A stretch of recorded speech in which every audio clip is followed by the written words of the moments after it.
The next game on our list is the New York Jets taking on the Green Bay Packers. The Packers are 7.5-point favorites here in this matchup with an over-under of 45 points. Both these teams enter Week 6 at 3-2. It's LaFleur versus LaFleur. Mike LaFleur of the New York Jets, the offensive coordinator, takes on Matt LaFleur, the head coach of the Green Bay Packers. It's a battle of the brothers here. The Jets, though, 3-2 start this season, looking better than most expected. I think they could say better than most expected. I don't think. I believe we all at the beginning of the season had high hopes for the Jets, like as in moving into the right direction. But I'm not sure if I expected 3-2 out the gate. Maybe you guys expected different. But Aaron, what has stood out to you the most about the New York Jets through 5 games?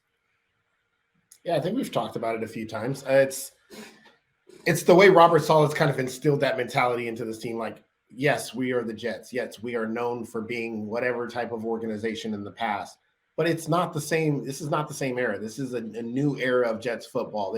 They've gone young, and they've been able to draft talented players, and they've used that draft capital wisely. They've said, you know what, we're going to do anything we can do to support our, quote, franchise quarterback who we think is our franchise guy moving forward. They went out and got weapons. They've went out and invested in an offensive line. Then they go get a lockdown corner. So they've done everything. We look at the best teams in football, and we say they've done this right. These are the key positions that they need to attack. And the Jets have done that. They surrounded their quarterback with weapons. They got a shutdown corner that they've drafted, and then they went out and got some edge rushing or some pass rushing help and an offensive line. And that's all you can do is try to put your franchise quarterback in the best position to win. So if they continue to build that way, you're going to see the wins continue to grow. And we talked about it. Maybe there's not that many wins this year because they are young. They are going to lose games that they should win, and they're going to win games that they should lose. But if you see the growth in Zach Wilson, the less turnovers, and getting an understanding and a grasp of the offense, I think that's really what you're looking for if you're a Jets fan or if you're, just rooting on the Jets in general. Like I think all of us here do. We all kind of have this soft spot for the Jets to do well.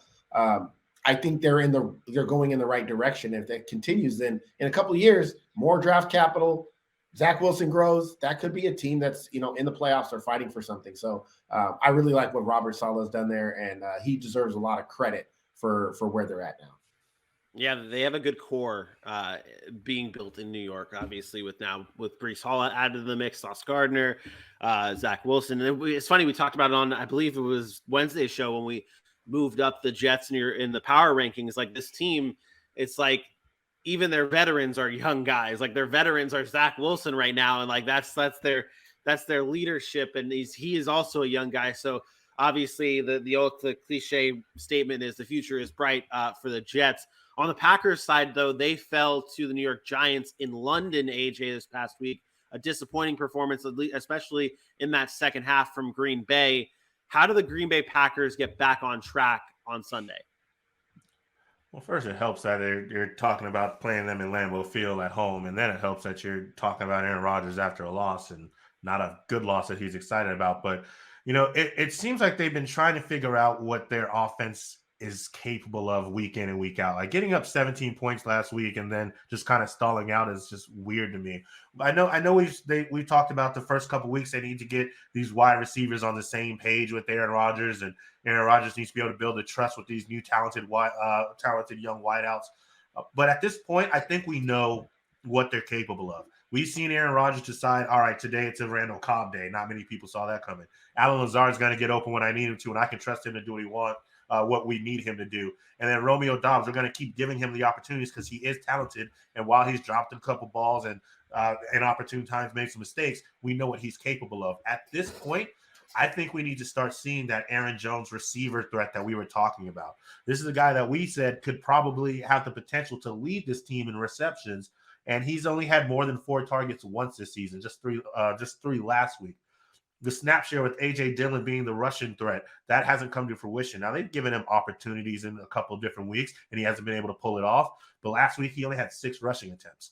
You can say that's because of the game script, but at what point were they actually going to be rushing him in the ball if they were down 17 points going into the third quarter? So I know they've been giving Aaron Jones and giving A.J. Dillon a couple opportunities.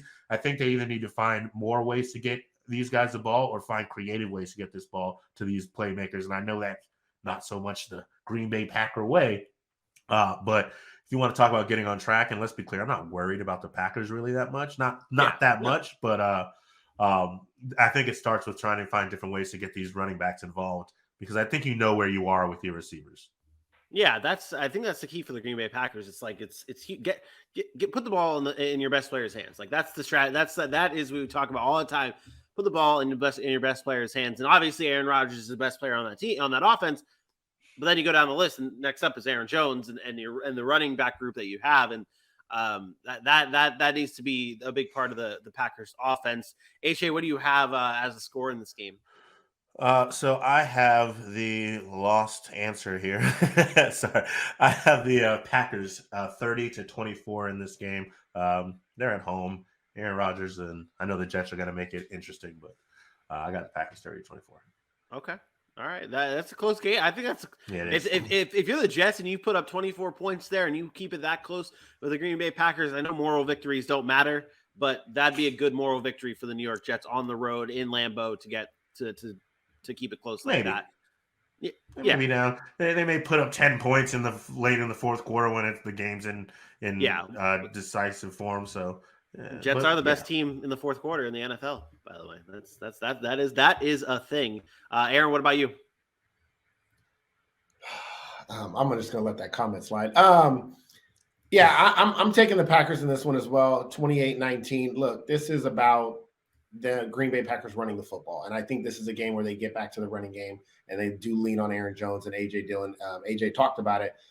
The Jets are a really good pass defense. They're top 10 in pass defense, yards allowed.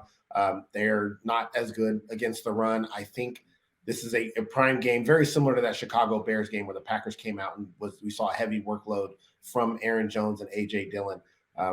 28-19 because I do think they can find ways to get in the end zone, but it's the Green Bay Packers and they run such a slow offense. The sad part is when Green Bay's offense is on and they go fast, they probably are one of the highest scoring teams in the league because they are a very efficient offense when they're clicking.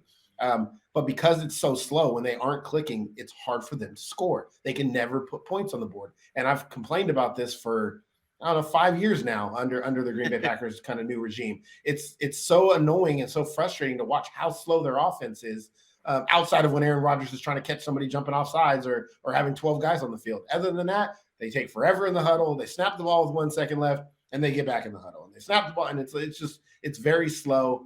I need the pace to pick up a little bit, but it's never going to happen because that's just what they do. But the Packers win this one 28-19. Yeah, I followed the same trend here with that. I think the Green Bay Packers do win this game as well, and I do think the gap is a little bit different, a little bit farther from what AJ had. I do think if the Jets could keep it close, but I guess I don't think the Jets can keep it close. I think it is 27-17, and I don't think this game is that close. I think this is a bounce-back game for the Green Bay Packers offense and their defense. I think their defense didn't look as good as good as they can be last week when they played the Giants, and I think this is the prime week for them to get back on track as well. We talked about this defense in the offseason being arguably one of the best in the NFL. It's time for them to show it, and I think it starts this week against the New York Jets. The Packers win this one 27-17.